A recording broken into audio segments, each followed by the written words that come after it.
I'm DISHA from first year CSC branch.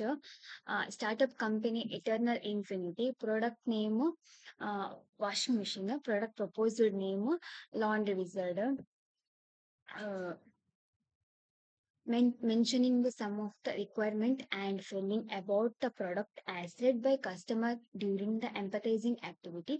Machine that learn from user performance and laundry habits to optimize cycles and settings.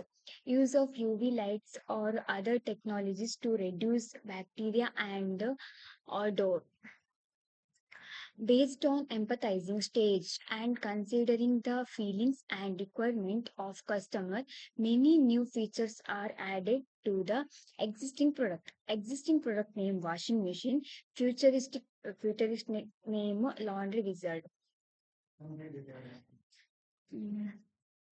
Some of the additional features to be added are mentioning here noise reduction, order reduction, remote monitoring.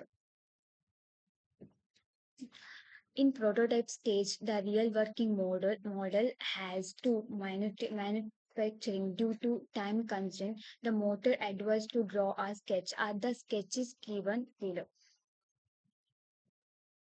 I request the viewers of this presentation video to comment your opinion to satisfy the testing page. Thank you.